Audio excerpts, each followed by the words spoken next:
Mesdames et messieurs, bonsoir, bienvenue dans cette grande édition. Avant toute chose, suivons d'abord les sommaires.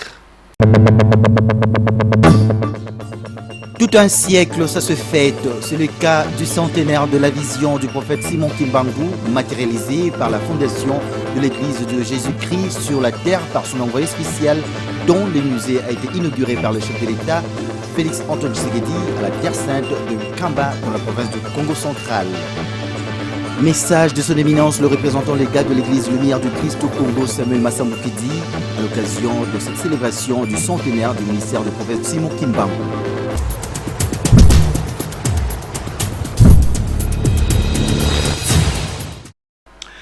C'est avec faste que les fidèles de l'église du Christ sur la terre, par son envoyé spécial Simon Kimbangu, ont célébré les centenaires de la vision de ce grand homme de Dieu qui a marqué l'histoire de la République démocratique du Congo par son combat pour la libération du peuple noir, et une vision qui s'est matérialisée par la fondation de l'église kimbanguiste. Il faut dire que cette célébration coïncide avec l'inauguration du musée en hommage de Simon Kimbangu par le chef de l'État à la cité sainte de Kamba, dans la province de Congo central.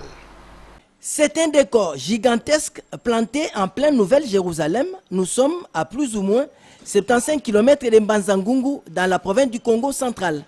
La cité de Kamba a célébré son héros qui n'est autre que le prophète Simon Kimbangu. Pour ce centenaire, l'église de Jésus-Christ sur la terre, par son envoyé spécial Simon Kimbangu, a eu comme invité d'honneur le président de la République Félix Tshisekedi, qui personnellement a effectué le déplacement pour célébrer ces moments uniques de l'église kimbanguiste. C'est le représentant et chef spirituel de l'église kimbanguiste en personne, Simon Kimbangu Kiangani, qui a fait entrer le président de la République dans l'enceinte du Nouvelle-Jérusalem, pleine à craquer. Au nombre des invités, on a noté la présence des corps constitués ainsi que de plusieurs invités de marque. La prêche des festivités du centenaire kimbanguiste a tourné autour des psaumes au chapitre 122, au verset 1 jusqu'à 9, sur la ville de Jérusalem, qui célèbre la divinité de Papa Simon Kimbangu. Le centenaire kimbanguiste coïncide avec l'inauguration du grand musée en hommage à Papa Simon Kimbangu, en présence du chef de l'État. À titre de rappel, selon ces théologiens, le 6 avril 1921, Jésus-Christ est apparu sur Simon Kimbangu, qui lui a permis d'opérer un miracle sur Kiantondo. Depuis le début de la semaine passée, plusieurs fidèles venus de plusieurs coins du monde convergent vers Kamba pour célébrer la divinité de Papa Simon Kimbangu, qui naquit le 12 septembre 1887 et mourit le 12 octobre 1951 à l'ex-Elisabethville, actuelle Lubumbashi. De l'autre côté, à Mokoto, dans la commune de Ngiringiri, nous sommes ici dans la capitale Kinshasa. Les fidèles kimbanguistes El Mokoto se sont réunis pour fêter les centenaires de l'église kimbanguiste. Les détails avec Africa Mujinga. Ils étaient venus de 4 coins du monde pour célébrer les centenaires du ministère du prophète Simon Kimbangu à Mokoto, dans la commune d'Ngiringiri. Les kimbanguistes du monde se sont réunis pour honorer la vision de l'envoyé spécial des dieux, Simon Kimbangu, le premier prisonnier africain qui a lutté contre les violations des droits de l'homme noir. Prières, musique, défilés, offrandes, messages, tout était au rendez-vous. Un motif de fierté pour les kimbanguistes. Sur les 100 ans, je ne pense pas qu'il y a plus de 20 ans de négatif.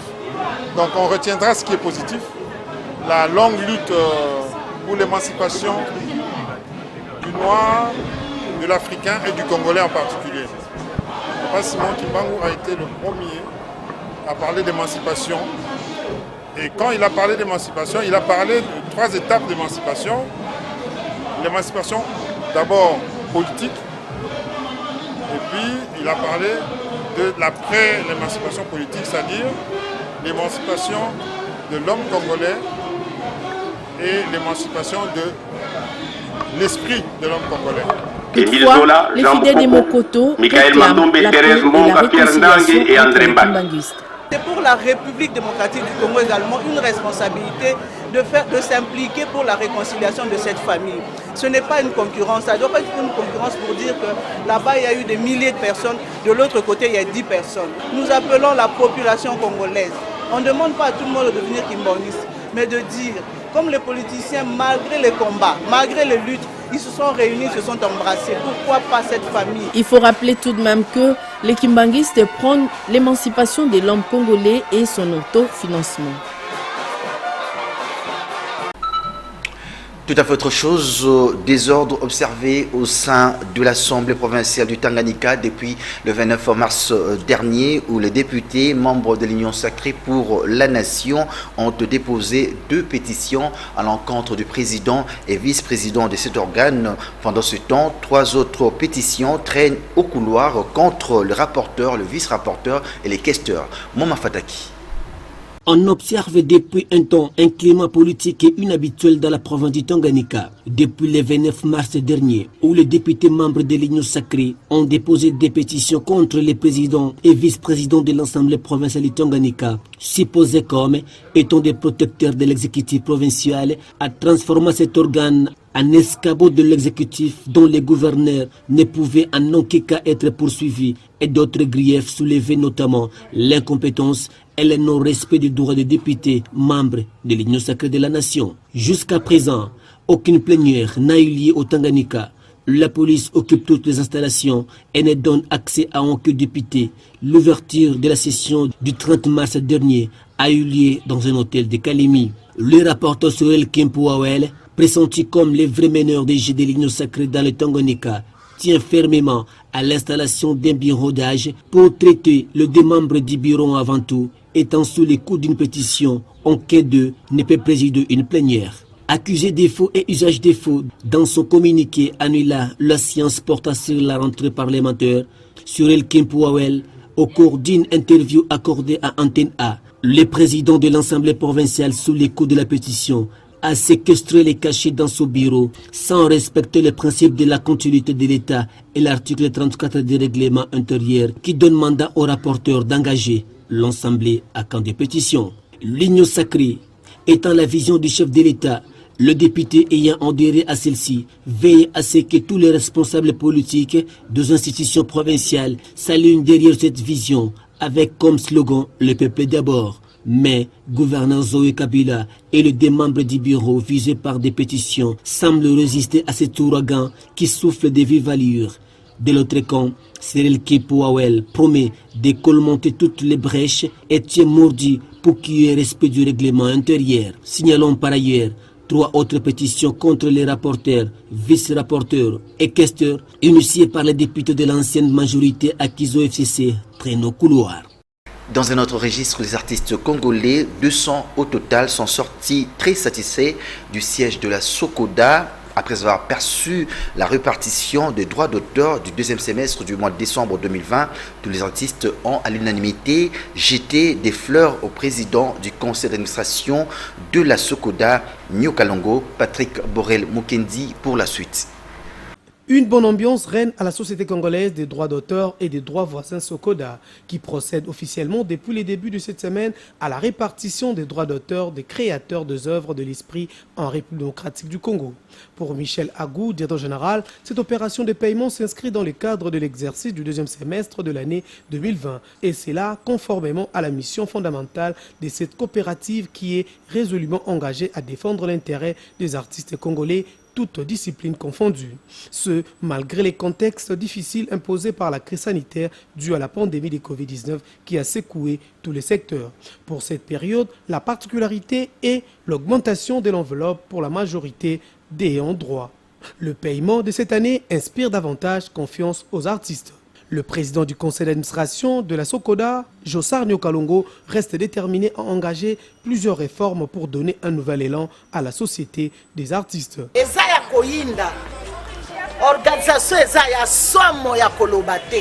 Donc, organisation et pas à présent, Jossar, papa, merci. Mais faut tout, tala ndenge organisation oyo président Jossar atie awa DG donc bango nde baza kopesa makambo eli âge nanga na komi le 25 août okokisa 87 ans mais na kokokisa 87 ans na ndenge elongo bani pamba te nazali quand même bimosana biso za pension na biso c'est yango oyo va continuer va ça mosala bien pour artiste organisation eza kitoko. En tout cas, bazwa kokomisa bakonzi oyo ya bakonzi oyo ya biso ya Sokoda. Mais depuis un moment quand même avec le gestionnaire actuel, on sent la bonne volonté. Les représentants des artistes décédés ont également exercé leurs droits au nom notamment de Bimi Ombale, Pepe Kale, Joe Poster, Ndombe Opetu, Madilu System, Lutumba Simaro et autres. Selon les PCA Josarnio Kalongo, la Sokoda fait partie du comité d'organisation de funérailles de l'artiste Joski Kiambukuta. Après ce qu'elle qualifie de fake news sur l'approvisionnement de tests de diagnostic rapide et ANASAC, la zone de santé Kikwit Nord précise qu'elle n'a pas connu de rupture durant toute l'année comme diffusé dans plusieurs médias. Cette rupture n'a été que de quelques jours seulement. Au bureau central, nous dit le docteur Kabobi Aduyenzi, qui est chef de zone de santé Kikwit Nord, qui est ici au micro de notre correspondant sur place, Gloire Mounungi. Suivant. Je m'appelle Kabobi Aduyenzi, médecin chef de zone de santé de Kikwit Nord en 2020. J'ai répondu ici par rapport aux informations que j'ai suivies dans différentes chaînes au sujet de rupture ou manque de médicaments dans la zone de santé de Kikwit Nord durant toute l'année 2020. J'ai dit, l'information, elle a été traitée. Elle n'est pas ce que moi j'ai donné comme élément à la question de répondre aux difficultés rencontrées. J'ai dit que nous avions été approvisionnés en T4 médicaments et au mois de mars a commencé le confinement. Donc, nous avons utilisé les lots que nous avions durant l'année, durant les trimestres 4. Mais au courant du mois de mars, nous avons connu quelques jours de manque de tests rapides et des ASAC au niveau du bureau central. Je n'ai jamais dit que la zone n'a jamais reçu le médicament depuis le début de l'année 2020 jusqu'à sa fin. Je n'ai jamais dit ça. Je demande cette information-là. J'ai même demandé à ces messieurs qui m'ont contacté de le faire, qu'ils le fassent. Parce qu'il doit dire la vérité, il doit dire réellement ce que moi j'ai dit. Merci. Et quelle est la vraie information alors? La vraie information, la zone a été approvisionnée autour de 5 approvisionnements durant l'année 2020. Et nous avons connu seulement, je répète, quelques jours de rupture, 14 jours de rupture en test rapide et en ASAC, mais qui a été vite corrigé au trimestre qui suivait, c'est-à-dire au TD, on était approvisionné et les documents de la zone vont le prouver pour tout celui qui voudrait venir vérifier. Merci. Place maintenant à notre rubrique Actualité vue par les autres. Esther Badibiabia a tendu son micro à Jacques Tamba, directeur de publication du journal La République. L'actualité est dominée par la sortie, disons l'attente qui s'éternise de la sortie du gouvernement Samalou Kondé, qui va bientôt totaliser 2 mois depuis qu'il est nommé Premier ministre, sans équipe gouvernementale. En dehors de cette actualité, il y a la confusion maintenant, ou disons la mésentente au niveau de l'exécutif provincial de la ville de Kinshasa, où nous constatons maintenant que le vice-gouverneur a presque craqué pour dénoncer le traitement qu'il subit, et ça c'est presque général dans les provinces de la République démocratique du Congo. Je crois que la loi sur la décentralisation n'a pas été assez claire, parce que avant il y avait des prérogatives réservées aux vice-gouverneurs et celles réservé au gouverneur. Mais pour le moment, apparemment, tout est accaparé par le gouverneur, et c'est comme ça que même au Lualaba, il y a eu la même situation. Il y a cet imbroglio à l'Assemblée provinciale où le président de l'Assemblée, Godé Wimpoy, a été rétabli par ses pairs, donc les députés provinciaux. Pour une fois au moins, la pétition n'a pas abouti. Donc les députés provinciaux ont tapé à côté. Mais il y a la commémoration des 100 ans de l'église kimbanguiste qui fait la fierté de la RDC, qui fait la fierté de l'Afrique. La dynamique des sportifs acquis au changement que dirige Maître Tolérant Ilunga dit Big Far au cours d'une cérémonie organisée le 3 avril 2021 à l'hôtel KB de luxe dans la commune de Kinshasa a présenté les objectifs à court, moyen et long terme de cette structure. Patrick Borel-Boukenzi.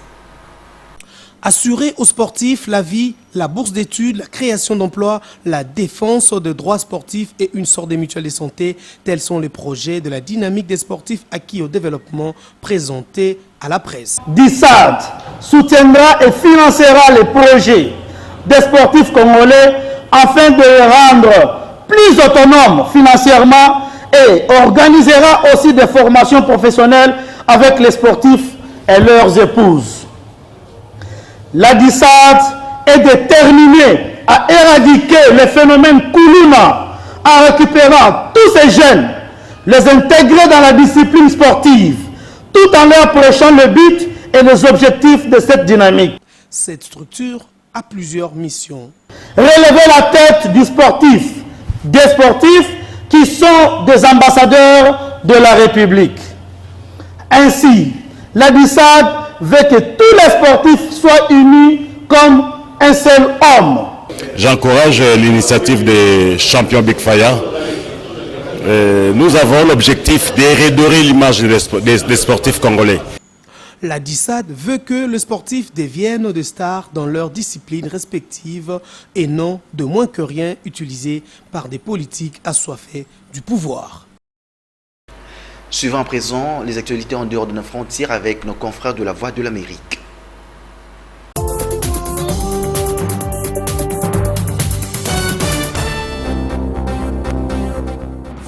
Un juge béninois de la Cour de répression des infractions économiques et du terrorisme a quitté ses fonctions et fui le pays, dénonçant les pressions du pouvoir à quelques jours de l'élection présidentielle. Il a affirmé ne pas être indépendant et avoir subi des pressions dans toutes les décisions prises. Au Mali, un intermédiaire crucial dans la libération de 4 otages en octobre au Mali a déclaré que les autorités maliennes ont versé 2 millions d'euros aux djihadistes pour l'un des prisonniers, le politicien malien Soumaïla Cissé. Les autorités maliennes n'ont pas payé de rançon pour les 3 autres otages, une française et 2 italiens selon la même source. Au moins 18 personnes ont été tuées et 54 blessées dans des affrontements tribaux à El Djenena, capitale du Darfour Ouest, région troublée de l'ouest du Soudan. Selon un témoin, les affrontements qui ont commencé ce samedi étaient toujours en cours ce lundi et se sont étendus à la banlieue est d'El Djenena. Au Mozambique, l'armée a indiqué qu'un nombre important de combattants islamiques ont été tués par les forces mozambicaines au cours de combats visant à reprendre la ville de Palma, tombée fin mars aux mains de groupes djihadistes.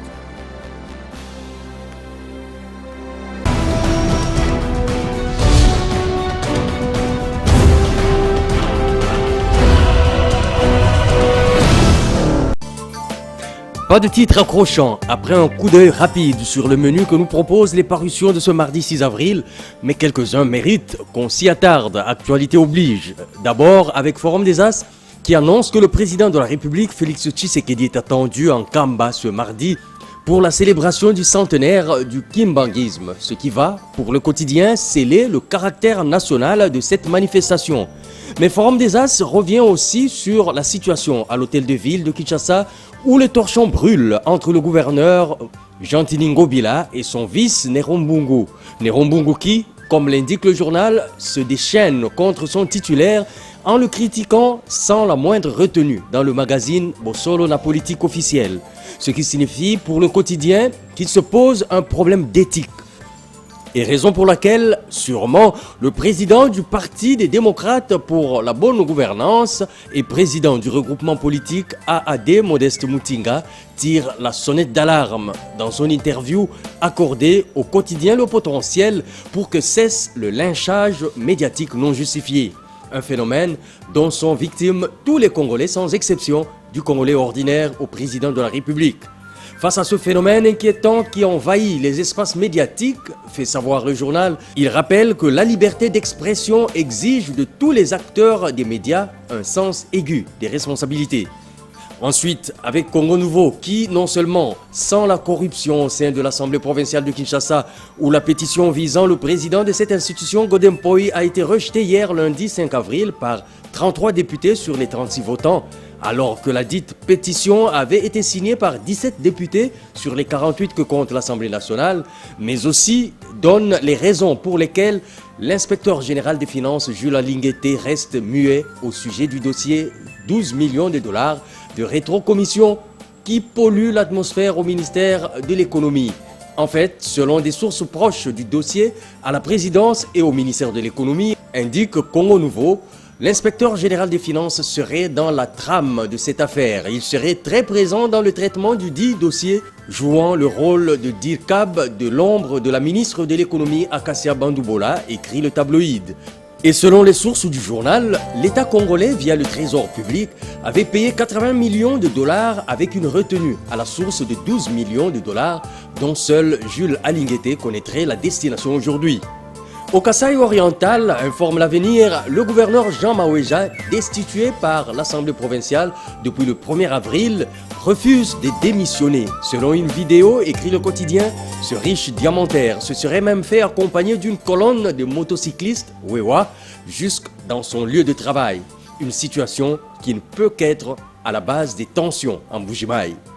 Dans le territoire de Beni, dans le nord Kivu, des actes d'insécurité et de pillage sont signalés. La tempête des tropiques, qui évoque le sujet, alerte que des bombes artisanales sont posées dans les champs par les ADF qui veulent contraindre les populations autochtones à abandonner leurs terres aux envahisseurs. Pour le quotidien, la balkanisation du pays est en marche au Kivu. Enfin, la prospérité annonce la nomination par Moïse Katumbi de Dieudonné Bolinguete comme secrétaire général de Ensemble pour la République, ce en perspective des enjeux électoraux de 2023. Il occupe ce poste après Pierre Lumbi, décédé le 14 juin 2020. Bonsoir.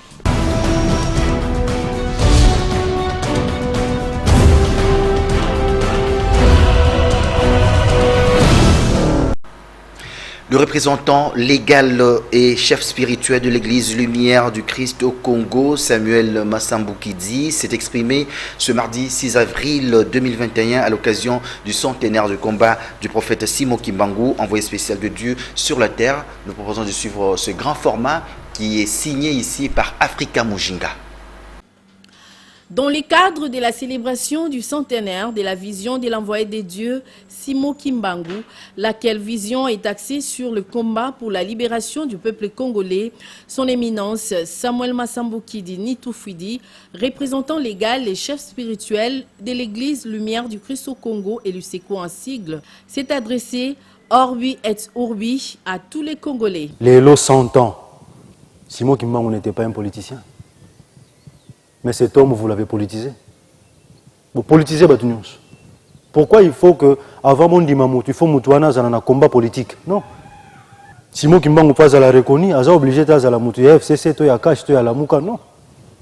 Et puis tant que vous avez bosso ya Nzambe, vous avez beau politiser Nzambe. Nzambe va politiser Raïda. Tozongi c'est la mabele pouvoir naïe. Tika mabele à Congo et tambouissa biso politiquement parlant. Tant que tu as un Nzambe, tu as science, tu as politique, tu as mabele oyo. Tu as une ligne de conduite. Une année c'est trop, beaucoup de changer. Pour Nzambe, nous devons répondre biso. La famille, c'est la famille. Le sang reste le sang. Le sang divin reste le sang divin.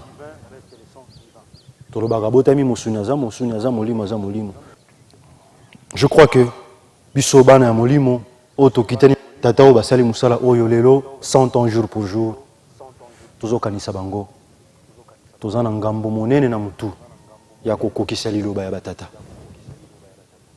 Papa dangenda tunaki alobi muntu mwendo abungela wapi esika nini? Papa Massamboukidi ya muntu mwendo tanki akondima bato Nzamba zotinda te na mboka na ye akozala kaka muumbu. Papa Simon Kimbangu alobi oh bokoma na liberté. Mais liberté spirituelle, il y a beaucoup de gens qui ont mis liboso. Beaucoup de gens lipanda, sima beaucoup de gens lipanda mususu. Mukolo nini kasi. Tant que tu comprendre te, likolo mbongo. Raison pour laquelle la politique, la ligne de conduite, parce que biso ba tu fais tout temps c'est la politique, tu bungi na besoin de la te dévier combat. Gana telemi na kombo ya tata Massamboukidi pour dire tout haut. Ngunza kaka muto otambwisa mboka. Molimo kaka muto otambwisa mboka. L'occasion pour son éminence Samuel Massambou Kidi d'insister sur le combat mené par le prophète Simon Kimbangu qui du reste n'était pas politique mais plutôt spirituel. Que dire alors au sujet de la philosophie de Simon Kimbangu? Ils n'ont jamais fondé une église.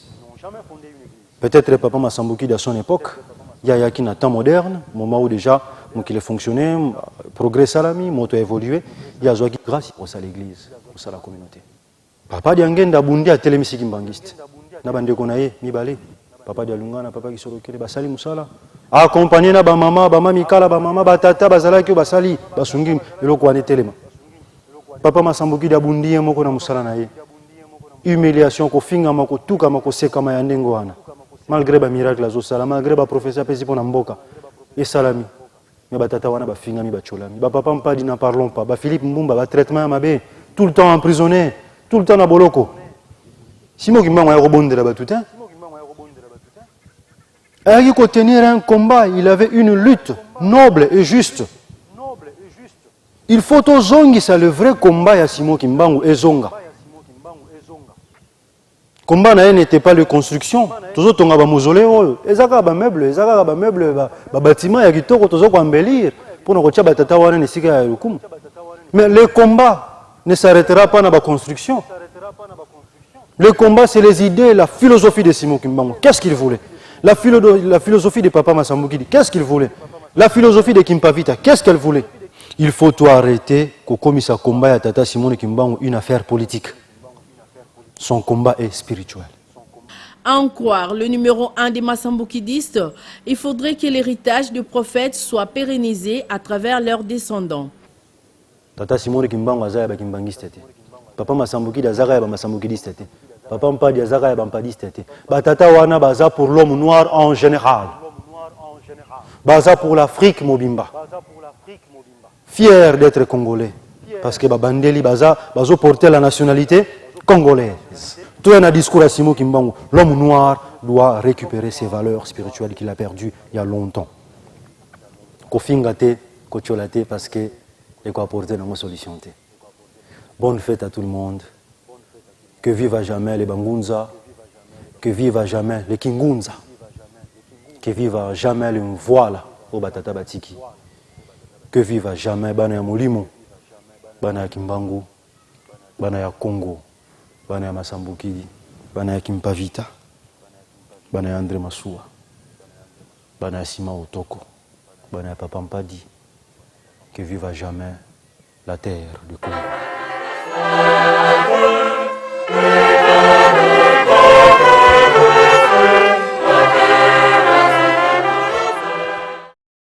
C'est par ici que se termine ce journal, mais avant de nous quitter, suivez plutôt ce rappel de titre. Tout un siècle, ça se fête. C'est le cas du centenaire de la vision du prophète Simon Kimbangu, matérialisé par la fondation de l'Église de Jésus-Christ sur la terre par son envoyé spécial, dont le musée a été inauguré par le chef de l'État, Félix Antoine Tshisekedi, à la Terre Sainte de Kamba, dans la province du Congo central. Message de son éminence, le représentant légal de l'Église Lumière du Christ au Congo, Samuel Massambou Kidi, à l'occasion de cette célébration du centenaire du ministère du prophète Simon Kimbangu.